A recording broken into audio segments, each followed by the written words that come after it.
The silence at Red Oak Diner that Friday night was broken only by the gentle scraping of Emma's crayon against paper and the distant hum of the coffee machine.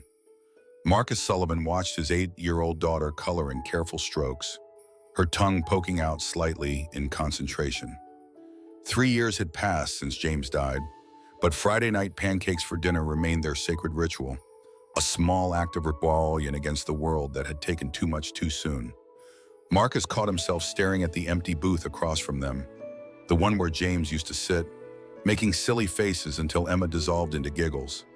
Tonight, that booth held only shadows and the weight of memories he couldn't quite release. If you believe in second chances and the power of unexpected connections, please take a moment to like and subscribe to Heart Stories. Every story shared helps someone feel less alone. The young man who approached their table moved with nervous energy, his hands trembling slightly as he balanced the coffee pot. Blake Thompson looked maybe 26, with tired eyes that seemed to hold stories he wasn't ready to tell. His name tag read Ben Taylor, but something about the way he glanced toward the door suggested that wasn't entirely true. Emma looked up from her coloring book when Blake poured Marcus's coffee. She tilted her head, studying him with the intense curiosity only children possess. For a moment, Blake's professional smile became genuine, and he hummed a soft melody under his breath. Emma's eyes widened with recognition, though she said nothing. She rarely spoke to strangers anymore, not since James died. Marcus noticed the careful way Blake moved, favoring his left side, and the faint outline of something beneath the long sleeves of his uniform.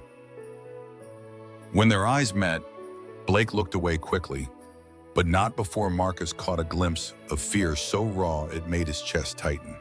As a social worker, he'd seen that look before. It was the expression of someone who'd learned that safety was always temporary. The front door chime cut through the quiet like a warning bell. Blake froze, the color draining from his face as his gaze snapped toward the entrance.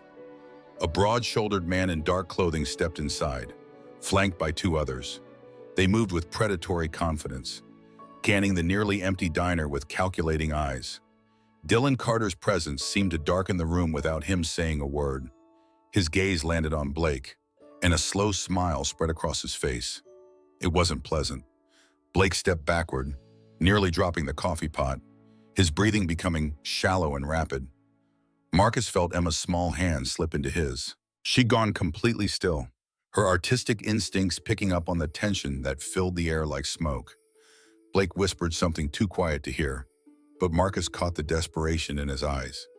This wasn't just discomfort. This was terror. Without thinking, Marcus made a decision that would change everything. He stood slowly, creating a barrier between Blake and the approaching strangers, then spoke in the calm voice he'd perfected through years of crisis intervention. Sometimes the most important choices happen in moments when we don't have time to think, only time to feel what's right. The cabin at Clearwater Lake stood like a forgotten memory against the moonlit water. Marcus hadn't returned here since James died. Couldn't bear the weight of happy ghosts that lingered in every corner. But tonight, with Blake trembling in the passenger seat and Emma clutching her coloring book like a shield, it felt like the only safe place left in the world. Blake had barely spoken during the 20-minute drive, just whispered directions away from town and answered Marcus's gentle questions with single words. Yes, he was in trouble. No, he couldn't go home. Yes, Dylan would keep looking. The bruises on his wrists, revealed when his sleeves rode up while buckling Emma's seatbelt, told a story Blake wasn't ready to share. Inside the cabin, dust motes danced in the beam of Marcus's flashlight as he located the generator and coaxed electricity back into the space. The living room looked exactly as he and James had left it 3 springs ago, down to the guitar propped in the corner and the half-finished crossword puzzle on the coffee table. Emma settled onto the couch, spreading her art supplies across the surface with quiet efficiency. Blake stood near the window, arms wrapped around himself, watching the dark water through glass that needed cleaning. When Marcus lit the fireplace, the warm glow revealed the full extent of Blake's exhaustion.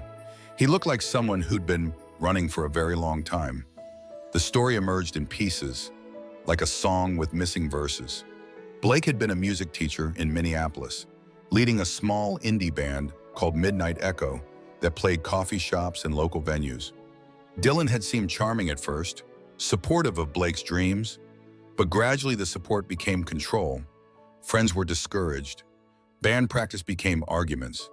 The music that had defined Blake's life slowly disappeared under the weight of Dylan's need to possess. Marcus listened without judgment, recognizing the familiar pattern of isolation and manipulation. He'd seen it countless times in his work, but hearing it from someone sitting in James's favorite chair, in the place where love had once felt infinite, made his chest ache with recognition. Emma had been unusually quiet, even for her, until Blake mentioned his guitar gathering dust in a Minneapolis storage unit. She looked up from her drawing and made a small gesture toward the instrument in the corner. Blake followed her gaze, and something shifted in his expression. With trembling hands, Blake lifted James's guitar and ran his fingers over the strings. The sound that emerged was tentative at first, then stronger. A melody that seemed to come from somewhere deep and long buried.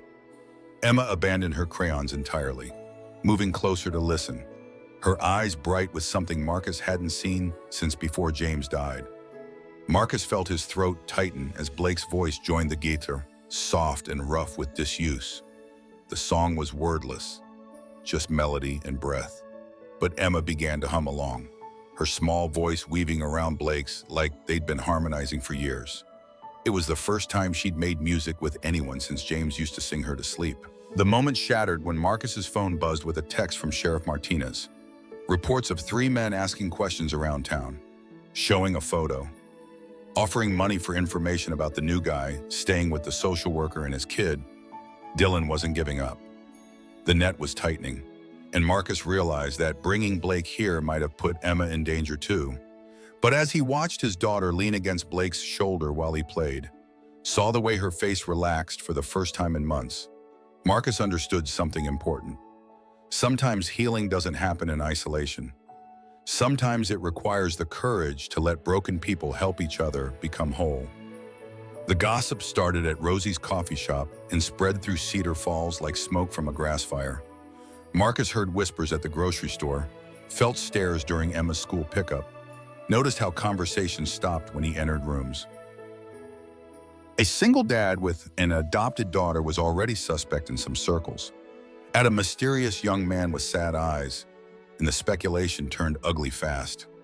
Councilman Pete Morrison made his feelings known at the weekly town council meeting, his voice carrying the righteous indignation of someone who'd never questioned his own assumptions. He spoke of family values and protecting children from inappropriate influences. His words coded but clear to anyone who'd learned to recognize the language of prejudice. Marcus sat in the back of the community center, Blake beside him, both listening as neighbors they'd known for years transformed familiar faces into strangers. Emma was at Martha Henriksen's house, safely away from the adult poison being discussed as if it were moral medicine. The real blow came Tuesday morning when Marcus arrived at work to find his supervisor, Janet Reynolds, waiting with a stack of papers and an expression he'd never seen before. Anonymous complaints had been filed questioning his fitness as a guardian. Photos had been submitted showing him with an unidentified man and child. Suggestions were made about his lifestyle choices, affecting his professional judgment. Blake found him sitting in his truck outside the social services building, staring at his phone screen where Emma's school principal had left a voicemail about pickup procedures being changed for security reasons. The message was professionally worded, but Marcus understood. Someone was weaponizing bureaucracy against them. That night, they returned to the cabin to find windows smashed and ugly words spray-painted across the walls. The message was clear and cruel. But what broke Marcus's heart was Emma's reaction. She stood frozen in the doorway, then slowly backed away until she pressed against Blake's legs. Her mouth clamped shut in the way it had been for weeks after James died. Blake knelt down to Emma's level, his own hands shaking but his voice steady. He began humming the melody they'd discovered together, and gradually Emma's rigid posture softened. She didn't speak, but she leaned into him, and Marcus watched this stranger comfort his daughter in ways he couldn't. The call came at 3 in the morning. Sheriff Martinez's voice was tight with concern, as he explained about the gambling ring investigation and Dylan's connections to people who didn't ask questions about missing persons. Blake's roommate Alex hadn't died in an accident. He'd been pushed down those apartment stairs after threatening to expose Dylan's money laundering operation. Blake's silence stretched so long Marcus thought the call had dropped. When he finally spoke, his voice was barely a whisper. Alex had been trying to help him leave, had found evidence of the financial crimes Dylan was committing. The night Alex died, he'd called Blake, excited about having enough proof to put Dylan away forever. Emma appeared in the bedroom doorway, rubbing sleep from her eyes, drawn by voices that carried too much weight for the small hours of morning. She climbed into bed between Marcus and Blake, her small body a bridge between two men learning to carry each other's pain. In the darkness, Emma spoke for the first time in days, her voice barely audible but determined. She said she didn't want Blake to be alone like Daddy James had been at the end. Her words cracked something open in the room, a recognition that their strange little family had already formed, regardless of what the outside world thought about it. By dawn, they'd made their decision. They wouldn't run from Cedar Falls. They wouldn't let fear make their choices, but they would need help. And sometimes help came from the most unexpected places.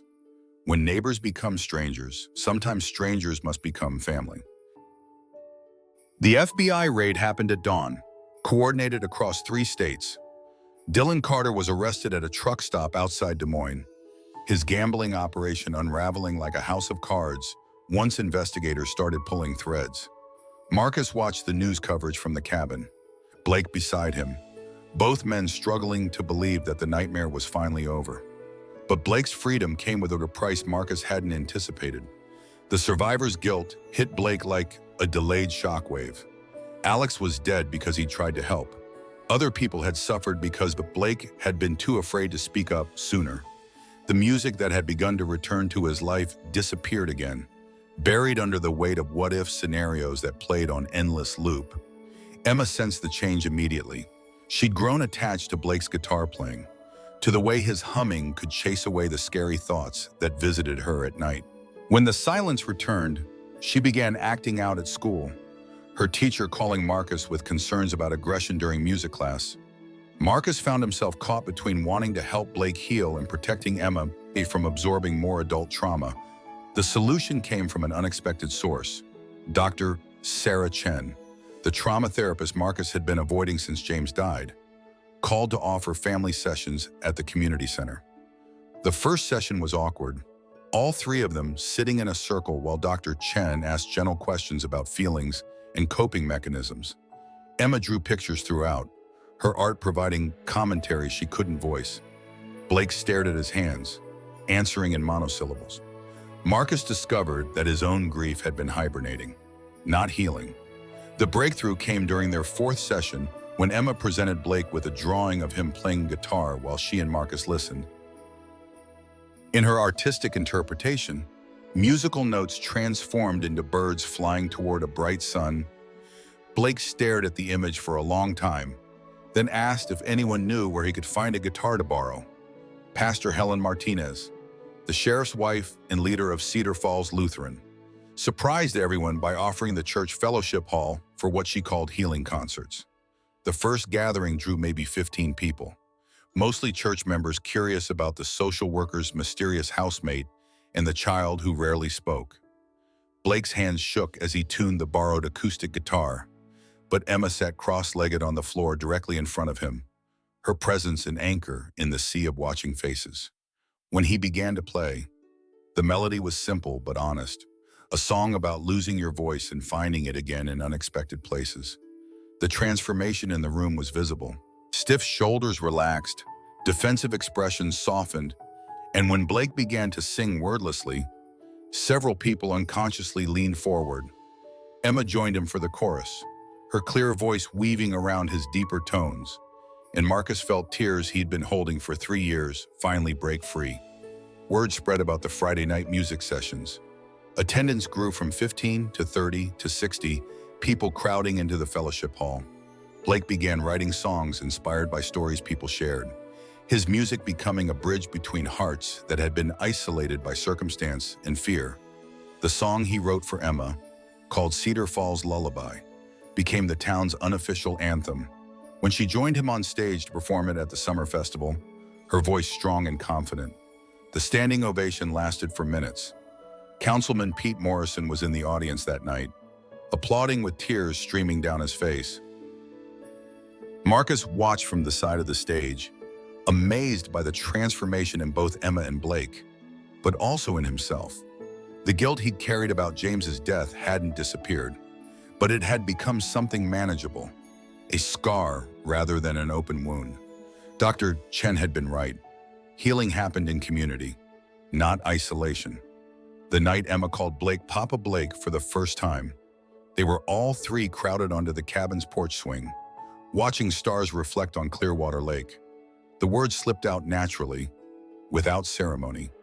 As she asked him to sing the lullaby one more time, Blake's voice caught, but he didn't stop playing. And Marcus understood that families aren't just born. Sometimes they're carefully, beautifully built from the pieces of broken hearts learning to beat in harmony. 6 months later, spring arrived at Clearwater Lake like a promise kept. The cabin had been transformed from a monument to loss into a home where laughter echoed off the walls and music drifted through open windows. Blake taught 4th grade music at Cedar Falls Elementary now, and his weekly music therapy for healing groups had become the most requested program at the community center. Emma thrived in ways that amazed everyone who knew her. The selective mutism that had defined her grief became a distant memory, replaced by a confidence that showed itself in small but significant ways. She performed solo at the school talent show, sang harmony during church services, and had started writing her own songs about finding family in unexpected places. The wedding was planned for the anniversary of James's death, not to overshadow the loss, but to honor it. Marcus had struggled with the timing until Emma suggested it herself, saying that Daddy James would want them to be happy on the day he became a star. Her 8-year-old wisdom cut through months of adult hesitation. Pastor Helen performed the ceremony at the lake's edge, the same spot where James had proposed 3 years earlier with a ring hidden inside a s'mores sandwich during a camping trip. Blake wore a simple blue suit that brought out his eyes, and Marcus couldn't stop touching the wedding band that complemented rather than replaced the one James had given him. Emma served as both flower girl and musical director. Having insisted on helping Blake arrange the processional, she scattered wildflower petals while humming an improvised melody that Blake later said sounded like joy itself. When they exchanged vows, she stood between them, one small hand on each of their arms, officially claiming her role in this new family configuration. Blake's performance of Second Chances, the song he'd written for their wedding, left hardly a dry eye among the 30 guests gathered around the lake. The lyrics spoke of broken hearts learning to trust again, of music returning to voices that had forgotten how to sing, of children teaching adults what love actually meant. The guest list represented the transformation Cedar Falls had undergone. Councilman Pete Morrison attended with his wife, having become an unexpected ally after his own son came out the previous fall. The elderly veteran couple, Tom and Martha Henriksen, served as unofficial hosts, their lakeside property adjoining the cabin land. Even some of Blake's former Minneapolis friends made the drive, ready to reconnect with the person Dylan's control had hidden from them. The reception was held in the community center, transformed by Emma's artistic vision and the combined efforts of neighbors who'd learned to see past their initial prejudices. Children ran between tables while adults shared stories, and Blake's recorded music played softly in the background. The most moving moment came when Blake announced the establishment of the Alex Memorial Foundation, funded by royalties from his Songs for Healing album, which had found unexpected success on regional country and folk charts. The foundation would provide safe housing and legal support for domestic violence survivors, ensuring that Alex's death served a purpose beyond tragedy. As the evening wound down, the three of them drove to Cedar Falls Memorial Cemetery. Imaman had insisted on visiting James's grave, carrying a bouquet of the same wildflowers she'd scattered during the ceremony. Blake hung back while Marcus and Emma approached the simple headstone, giving them space for a conversation 3 years in the making. Emma placed the flowers carefully, then spoke to the granite marker as if James were sitting beside her. She told him about Blake's music, about feeling safe again, about having a Papa Blake who sang away nightmares and a Daddy Marcus who smiled more now. Marcus knelt beside her, finally able to say goodbye without feeling like betrayal. Blake's soft guitar playing drifted across the cemetery as other families moved among the graves, some carrying their own flowers, their own need for connection with love that death had changed but not ended. Emma leaned against Marcus's shoulder, humming along with Blake's melody, and spoke the words that would stay with him forever. She said she thought love was like music, that it never really went away even when you couldn't hear it for a while. Sometimes it just waited quietly until you were ready to listen again. And when you found it, it sounded even more beautiful because you remembered what silence felt like. Have you ever discovered that healing comes not from forgetting the past, but from allowing it to harmonize with new hope? Share your story of second chances in the comments below. Subscribe to Heart Stories for more tales of love that refuses to be silenced. And remember that every ending is just a rest between movements in the larger symphony of human connection.